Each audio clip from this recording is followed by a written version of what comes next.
Halo guys, selamat datang kembali di channel DJB. Kali ini saya akan membagikan user experience menggunakan Dell tipe E7270. Bagaimana feel-nya, apakah masih worth it dan layak dipakai di tahun 2020? Langsung saja untuk modelnya. Jadi untuk modelnya, ini salah satu ciri khas Dell. Warnanya hitam dan bentuknya agak sedikit membulat di bagian sampingnya. Model ini tidak banyak berubah sampai model yang terbarunya pun. Di keyboardnya, layoutnya juga semuanya mirip. Untuk keyboardnya ini ciri khas Dell juga sesuai dengan ukurannya, dari yang ukuran yang 12 inch, 14 inch, ukurannya pun mengecil. Jadi yang 14 inch, keyboardnya pun juga mengecil. Diameter untuk panjang lebarnya seperti ini, di panjangnya sekitar 1,5.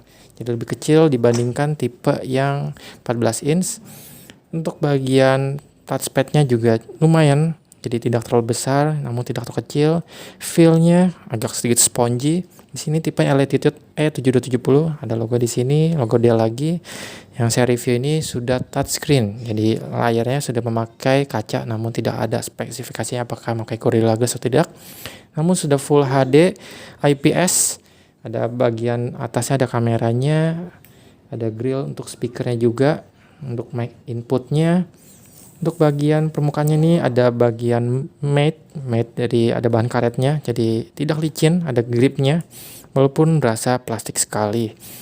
Lanjut untuk bagian keyboardnya cukup tactile, jadi feedbacknya oke, namun tidak sebagus ThinkPad. Sudah ada backlightnya, nanti kita coba cek seberapa terang dan seberapa redup. Bagian depannya, jadi bagian depannya juga memakai bahan rubber. Ini jadi rubbernya lebih berasa, lebih tebal, namun cepat kotor dan bisa hilang, apalagi teman-teman ini bisa seperti menghapus. Jadi bahannya bakal bisa pudar dengan cepat. Lanjut di bagian depannya sini ada indikator. Jadi ada 3 lampu indikator. Bagian depannya ada grill speaker. Di sini masih cover kebukaan dan saya bakal tutup. Di video berikutnya bisa dilihat ada bagaimana cara membuka covernya. Ada grill untuk kisi fan-nya, Kensington lock-nya di bagian samping sebelah kiri. Di sini ada port untuk chargernya. Ini dia chargernya, tipenya masih pin. Ya seperti ini. Lanjut ada 2 USB. Semuanya sudah 3.0, USB 3.0, dan mini display, HDMI, LAN, ada USB lagi, ada slot untuk SIM card-nya. Coba kita cek untuk slot SIM card-nya ini. Jadi tidak semua tipe ada yang opsional juga bisa ditambahkan. Jadi ini hanya slot, jadi yang opsional bisa ditambahkan sendiri. Bagian portnya dan di bagian dalamnya di sini bisa tambahkan wirelessnya, modulnya bisa ditambahkan sendiri, ini tidak ada. Lanjut ada SD card slot, ada jack 3,5, baterainya tipenya 55 Wh, dipakai RAM-nya 8 GB, dan untuk bagian SSD-nya sudah tipe M2, sudah memakai M2 256 GB. Kita tutup untuk covernya seperti ini. Bagian covernya jadi sangat mudah, tidak harus dikletek, jadi gampang sekali. Ya ini tadi bagian SIM-nya, tipenya yang micro bukannya nano. Oke, kita pasangkan lagi.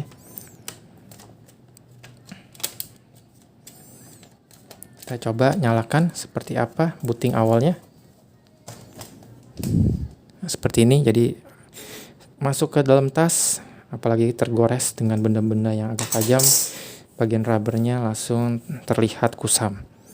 Oke, kita coba nyalakan. Di sini ada bagian lampunya jadi menyala. Kita coba cek. Di sini backlightnya juga menyala. Oke, logonya juga sudah muncul. Karena tadi saya copot RAM, jadi teman-teman jangan khawatir jika sudah mencopot RAM atau menambah RAM. Kadang booting awal agak lama ataupun menambah RAM, jadi kadang bisa dia loadingnya agak lama dan error, jadi di restart saja, ditekan yang lama dia akan muncul kembali. Oke, ini sudah muncul. Kita cek untuk touchscreen-nya. Jadi touchscreen-nya ya, ini sangat cepat responnya, kapasitifnya cukup bagus, jadi tidak perlu tekan yang lama, dia responnya cepat seperti ini. Untuk hasil reproduksi warnanya juga bagus, viewing angle-nya bisa sampai 180 derajat seperti ini tekuk. Ya, jadi cukup bagus. Tidak ada perubahan warna yang berarti jika digeser-geser karena tipe panel sudah IPS. Kita coba cek untuk spesifikasinya. Spesifikasinya ini memakai Intel i5. Ya, kita coba zoom. Di sini i5, tipenya 6300U. Untuk memorinya 8 GB, sudah DDR4 tadi. Speednya sampai 2133 MHz. Untuk disknya tadi Samsung SSD. Wi-Fi-nya sudah dual band Intel tipe AC8260. GPU-nya juga share GPU sampai 4 GB. Jadi teman-teman jika ingin GPU yang lebih optimal bisa ditambahkan RAM-nya, karena ini RAM-nya sudah share 3,9 atau 4 GB, jadi cukup besar. Jadi RAM yang tersisa pun sangat sedikit. Apalagi sekarang seperti ini yang terpakai ini justru 2 GB, walaupun ini hanya tampilan awal, belum memakai aplikasi yang lain. Saya coba membuka Chrome, aplikasi-aplikasi yang lain, dan zoom itu bisa sampai 6 GB kepake memorinya, padahal untuk pemakaian standar Office. Lanjut kita coba tes speed internetnya. Jadi speed internetnya ini sangat penting bagi teman-teman membutuhkan internet yang lancar. Kita tes apakah speednya ini stabil. Oke, ini sedang finding servernya. Kita coba klik go. Sambil tes speakernya. Kita tes speakernya. Oke, kadang lupa juga laptopnya sudah touchscreen, jadi tinggal tekan saja. Untuk suaranya cukup kencang, namun untuk bassnya kurang. Saya sudah tes, namun untuk lagu saya tidak bisa tampilkan karena bakal terkena copyright. Suaranya cukup kencang, cukup jernih, jelas. Untuk downloadnya tadi, jadi untuk sinyalnya ini ya masih memang ThinkPad lebih bagus penerimaannya. Oke, lanjut ke kamera. Kita coba tes kameranya karena teman-teman bakal sering pakai untuk zoom ataupun video call. Di sini ada lampu LED-nya. Lampu LED-nya, ini dia lampu LED. Oke, saya zoom out dulu. Ini dia ada lampu LED-nya, kameranya. Jadi hasil kameranya lebih jernih dibandingkan ThinkPad tadi hanya kamera 0,9 megapiksel. Ini udah 2 megapiksel. Bisa lihat di settingannya, bisa 2,1 megapiksel, videonya sudah full HD. Jadi untuk kamera ini lebih bagus dibandingkan ThinkPad.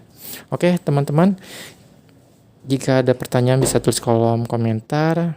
Jadi untuk pemakaian sehari-hari saya untuk Office, untuk browsing, untuk buka dokumen sangat lancar, tidak ada kendala. Untuk baterai juga cukup awet. Ini saya sudah memakai 3 hari, masih 75%. Sisanya masih ada 6 jam lebih. Itu pun karena saya geser ke best battery life. Untuk best performance mungkin lebih rendah, namun penggunaan sehari-hari ini cukup bagus sekali, cukup portable. Kita coba cek untuk bobotnya. Untuk bobotnya ini coba. Oke, bobotnya sekitar 1,5 kilo, jadi cukup portable. Karena tipe yang touchscreen ini lebih berat, bagian layarnya kaca. Untuk tipe yang tanpa touchscreen lebih ringan, sekitar 1,4 kilo. Namun selisihnya tidak begitu jauh, apalagi hasil yang dapat trade-in-nya ini, trade-off-nya mendapatkan layar yang bagus, touchscreen, dan sudah full HD. Oke teman-teman, terima kasih telah menonton. Selalu bantu channel ini tombol likes dan klik tombol subscribe.